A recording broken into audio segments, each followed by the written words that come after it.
नमस्कार, मी विजय वामन। प्लॅन बदललाय।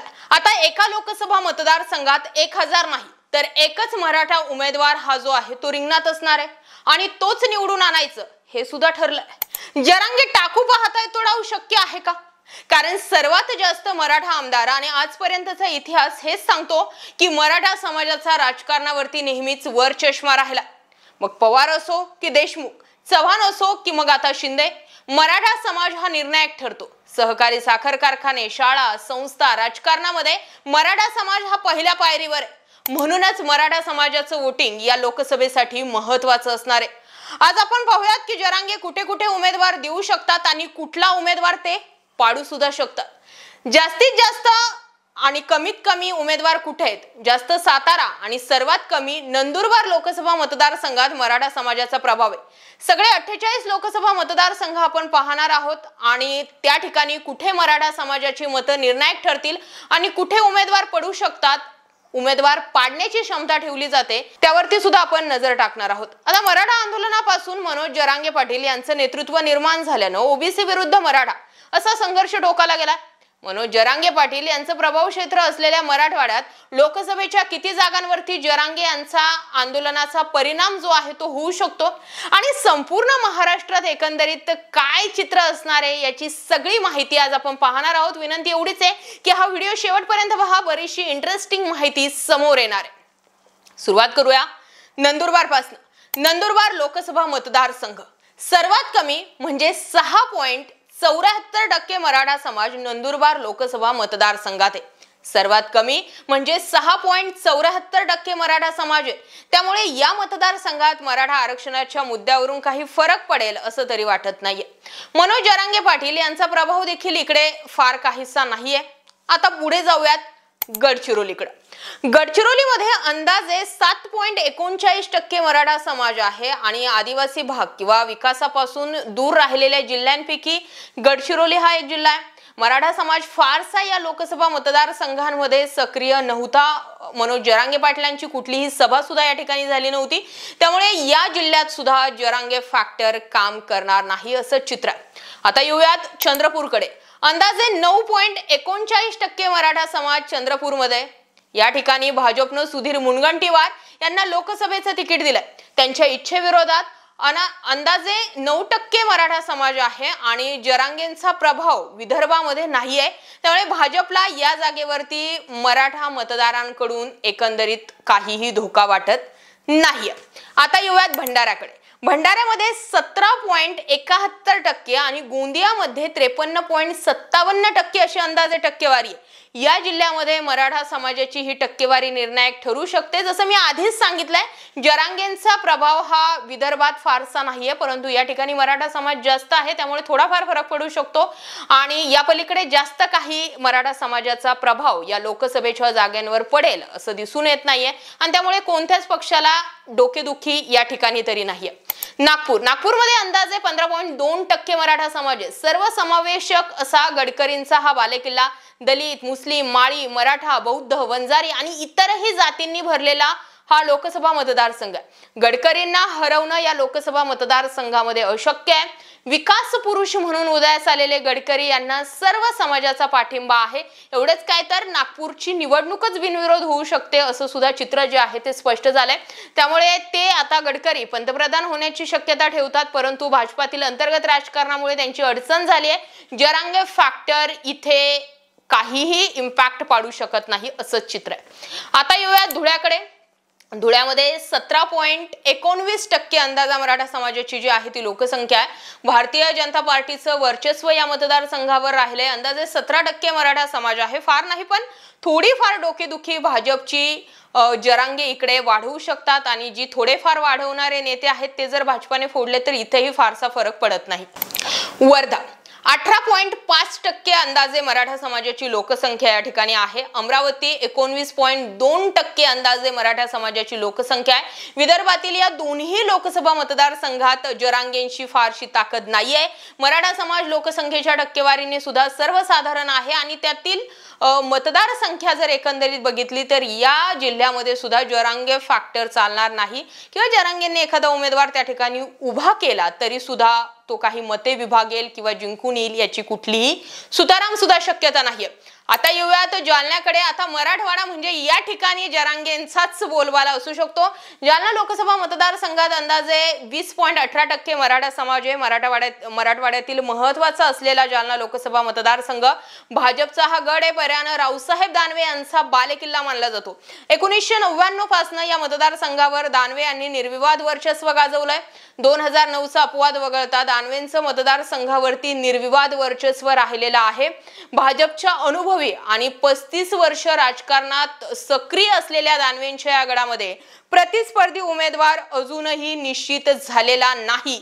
परंतु जर या ठिकाणी मनोज जरांगे पाटलांनी स्वतःसाठी फिल्डिंग लावली तर होऊ शकतं अंतरवाली सराटी हा जालना लोकसभा मतदारसंघामध्ये येतो। जालन्याने क्रांती घडवली, त्यामुळे काँग्रेसकडून कल्याण काळे यांच्या नावाची इथे चर्चा आहे, तर उद्धव ठाकरे गटाकडून देखील या जागेवर दावा केला गेलाय। पण लढत असणार आहे मराठा मतदार विरुद्ध रावसाहेब दानवे। लक्षात घ्या, मनोज जरांगे पाटील यांचा उमेदवार जो असेल त्याच्या विरुद्ध रावसाहेब दानवे अशी लढत असेल, किंवा जरांगे पाटील विरुद्ध रावसाहेब दानवे अशी लढत असेल, आणि या ठिकाणी जरांगे निर्णायक मतं घेऊ शकतात।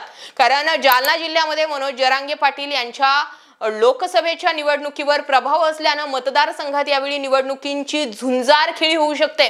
मराठा आरक्षणाचं केंद्रबिंदू हे जालना, आणि त्या ठिकाणी जर रावसाहेब दानवे विरुद्ध कोणाची फाईट होते हे पाहणं गरजेचे। पण जरांगेंची फाईट लागली तर मात्र बघण्यासारखं असणार आहे। 20.18% मराठा समाज या जिल्ह्यात आहे, त्यामुळे मराठा मतदारांनी दानवेंच्या विरोधात एकजूट दाखवली तर जालना या लोकसभा मतदारसंघात दानवेंना पराभवाला सामोरं जावं लागू शकतं। होय, जरांगे फॅक्टर इथे काम करू शकतो, पण जालनाकर तुम्हीच सांगा की रावसाहेब दानवे की मनोज जरांगे, कमेंट करा। आता पुढचा लोकसभा मतदारसंघ अकोला, 21.78% अंदाजे मराठा समाजाची लोकसंख्या या ठिकाणी। प्रकाश आंबेडकर, बळीराम सिरस्कारकर, संजय धोत्रे, पांडुरंग फुंडकर अशा या जिल्ह्यातील काही नावं आहेत। काँग्रेस नंतर भाजपनं हा मतदारसंघ जो होता तो काबीज केला होता। मराठा फॅक्टर इथे फारसा परिणामकारक नसेल, या ठिकाणी प्रकाश आंबेडकर यांची चलती जास्त आहे। परभणी 22.4% अंदाजे मराठा समाजाची लोकसंख्या आहे। 1998चा अपवाद वगळता शिवसेनेची या लोकसभा मतदारसंघावरती निर्विवाद सत्ता राहिली आहे। मराठ्यांची ताकद जरांगेंनी उद्धव ठाकरेंच्या उमेदवाराला दिल्यास त्यांचा विजय आजच या ठिकाणी निश्चित मानला जाऊ शकतो। आता येऊयात नांदेडकडे। 23.3% अंदाजा मराठा समाजाची लोकसंख्या या ठिकाणी आहे। अशोक चव्हाण मराठा चेहरा आहे, मुख्यमंत्री पदासारखा मुख्यमंत्री राहिलेला एक चेहरा या ठिकाणी आहे, आणि मराठ्यांची ताकद आणि मराठा समाजाची ताकद जी आहे ती या मतदारसंघामध्ये दिसून येऊ शकते। लोकसभा मतदारसंघ मराठा मतदारसंघ ध्रुवीकरण झाल्यास कोणत्याही पक्षाच्या उमेदवाराला पाडण्याची ताकद मराठा वोटर या मतदारसंघात ठेवतो। त्यामुळे भाजपने अशोक चव्हाण यांना जरांगेंना भेटण्यासाठी पाठवलेलं होतं असं म्हणायला सुद्धा हरकत नाही। परंतु या ठिकाणी नांदेडमध्ये जरांगे फॅक्टर कसा काम करतो हे पाहणं गरजेचं आहे। बीड 23.5% एवढी मराठा समाजाची लोकसंख्या आहे। भाजपासाठी महत्त्वाचा हा मतदारसंघ आहे। बीड लोकसभा मतदारसंघातही मराठा व वंजारी समाजाचे मतदार मोठ्या संख्येने आहे। बीड हे मनोज जरांगेंचं मूळ गाव राहिलेलं आहे। या बीडमधून क्रांती घडली होती, या बीडमधनं जाळपोळ घडली होती, आणि बीडनेच या आंदोलनाला मोठं केलं होतं। या ठिकाणाहून भाजपकडून पंकजा मुंडे यांना लोकसभेची उमेदवारी देण्यात आली आहे। दुसरीकडे या ठिकाणी बजरंग सोनवणे देखील आहेत, आणि तिसरीकडे या ठिकाणी विनायक मेटे यांच्या पत्नी देखील ज्या आहेत त्या मैदानात असणार आहेत। मराठा समाजाच्या सभांना उत्तर सभा म्हणून छगन भुजबळ यांच्या नेतृत्वात ओबीसींनी देखील ठिकठिकाणी सभा घेतल्या होत्या। यातील बीडच्या सभेला पंकजा मुंडेंनी हजेरी लावली नव्हती। मराठा विरुद्ध ओबीसी वादात न पडता तटस्थ राहण्याची भूमिका पंकजा मुंडे यांनी घेतली होती, आणि त्याचाच लाभ जो आहे तो लोकसभा निवडणुकीत पंकजा मुंडेंना होण्याची शक्यता आहे। परंतु जर जरांगेंचा आशीर्वाद राहिला तर अंदाजे 23.5% मराठा समाजाचं ध्रुवीकरण या ठिकाणी निर्णायक ठरू शकतं। त्यामुळे बीड हा सर्वात महत्त्वाचा आहे। जर पवारांनी या ठिकाणी काही गेम चेंज केला तर जरांगे पवार मिळून पंकजा मुंडेंचा सुद्धा गेम होऊ शकतो। बुलढाणा लोकसभा मतदारसंघात 24.6% मराठा लोकसंख्या आहे। 1 नंबर मराठा समाज, 2 नंबर माळी आणि 3 नंबर वंजारी असं या लोकसभा मतदारसंघाचं चित्र आहे। युतीकडून प्रतापराव जाधव यांना तिकीट फायनल झालंय, तर उद्धव ठाकरे गटाकडून अर्थात आघाडीकडून नरेंद्र खेडकर आणि अपक्ष रविकांत तुपकर हे मैदानामध्ये असणार आहे। या लोकसभा मतदारसंघात मराठा मतदार आणि जरांगे कोणत्या उमेदवाराला पाठिंबा देतात हे अतिशय महत्त्वाचं ठरणार आहे। ज्या उमेदवारांना मराठ्यांचा पाठिंबा असेल तोच उमेदवार या लोकसभा मतदारसंघामध्ये विजयी होईल आणि जर दुसरा जरांगेंनीच दुसरा कोणी उमेदवार या मतदारसंघामध्ये दिला तर तो सुद्धा निर्णायक मते आपल्याकडे वळवू शकतो। माळी आणि वंजारी यांच्यासोबत ओबीसी एकवटले तर मराठा उमेदवाराचा पराभव होतो, पण तसं इतिहासात कधीही झालेलं नाहीये। त्यामुळे मराठा ओबीसी वादात यंदाची निवडणूक रंजक ठरणार असल्याचं चित्र जवळपास स्पष्ट आहे। आता येऊयात संभाजीनगरमध्ये 27.1% जे आहेत ते मराठा वोटर आहेत। संभाजीनगर लोकसभा मतदारसंघात मराठा, मुस्लिम व दलित अशी तिहेरी जी आहे ती मतदारांची रचना आहे। या ठिकाणी MIMचे इम्तियाज जलील हे खासदार आहेत। गेल्या लोकसभा निवडणुकीमध्ये इम्तियाज जलील या ठिकाणाहून निवडून आलेले होते आणि वंचित आणि MIMची युती असल्यामुळे त्या ठिकाणी खासदार इम्तियाज जलील हे झाले। सोबतीला हर्षवर्धन जाधव यांनी सुमारे 1.5 लाख मते खाल्ल्यानं या ठिकाणी मराठा, मुस्लिम व दलित मतांचं विभाजन होऊन जलील निवडून आलेले होते। यंदाही मराठा आंदोलनामुळे या ठिकाणी मतांचं ध्रुवीकरण होऊ शकतं हे जवळपास आता स्पष्ट झालेलं आहे। याचा लाभ नेमकं कोणाला मिळेल हे पाहावं लागणार आहे। विशेष करून मराठवाड्यामध्ये शिवसेना जास्त चालते, त्यामुळे आता जरांगे शिवसेनेच्या कुठल्या म्हणजे उद्धव ठाकरेंच्या शिवसेनेला कुठे पाठिंबा देतात की स्वतःचे उमेदवार उभं करतात हे पाहणं गरजेचं आहे। आता युवात वाशिममध्ये 27.72% आणि यवतमाळमध्ये अंदाजे 23.8% मराठा समाज आहे। विदर्भातील हा लोकसभा मतदारसंघ आहे। यवतमाळ वाशिम लोकसभा मतदारसंघात भावना गवळी, संजय राठोड असे अनेक नेते इकडे आहेत। माणिकराव ठाकरे काँग्रेसचे एकेकाळचे दिग्गज नेते राहिलेत। सरासरी 25% मराठा समाज आहे। बंजारा समाज या ठिकाणी मोठ्या प्रमाणावर आहे। मराठा समाजही या ठिकाणी मोठ्या प्रमाणावर आहे, पण फारसा प्रभाव राहील असं वाटत नाहीये। या लोकसभा मतदारसंघामध्ये बंजारा समाज जो आहे तो निर्णायक भूमिकेत राहू शकतो। संजय राठोड मैदानात असू शकतात आणि कदाचित निवडूनही येऊ शकतात। चित्रा वाघ यांनी संजय राठोड यांच्यावरती आरोप केल्यानंतर संजय राठोड यांचा मंत्रिपदाचा राजीनामा घेतला गेला होता आणि तेच आता भाजपामध्ये मंत्री आहेत। जळगाव 28.66% मराठा जळगाव मध्ये आहेत। रक्षा खडसे या लोकसभेच्या उमेदवार आहेत।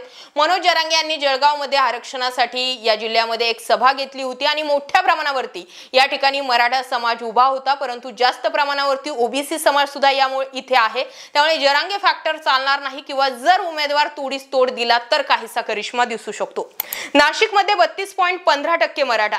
हेमंत गोडसे इथे खासदार आहेत, ते शिंदे गटात गेले। त्यांची उमेदवारी श्रीकांत शिंदेंनी जाहीर केलेली असली तरी भाजपा आणि शिंदे गटामध्ये धुसफूस सुरू आहे। मराठा समाज आणि जरांगे यांनी इथे ताकद लावलेली आहे, तर मराठा समाज कोणत्याही उमेदवाराला पाडण्याची ताकद सध्याच्या या लोकसभा मतदारसंघामध्ये ठेवतो। नाशिक म्हटल्यानंतर भुजबळांचा जास्त इन्व्हॉल्वमेंट या ठिकाणी येते, परंतु भुजबळांवरती मोठ्या प्रमाणावरती मराठा समाज जो आहे तो नाराज आहे। त्यामुळे मतदारांचं ध्रुवीकरण करण्यामध्ये जर जरांगे यशस्वी झाले तर मग इथे गेम होतोय। ठाणे 33.97% मराठा समाज आहे। शिवसेनेचे राजन विचारे ठाण्याचे खासदार आहेत। आता मराठा समाज शिंदेंना साथ देतो की ठाकरेंना साथ देतो की जरांगेंना साथ देतो हे पाहणं या मतदारसंघामध्ये महत्त्वाचं असणार आहे, कारण ठाणे जिल्हा हा शिवसेनेचा बालेकिल्ला म्हणून संबोधला जातो। जरांगेंची भूमिका जी आहे ती या लोकसभा मतदारसंघासाठी खूप महत्त्वाची असणार आहे।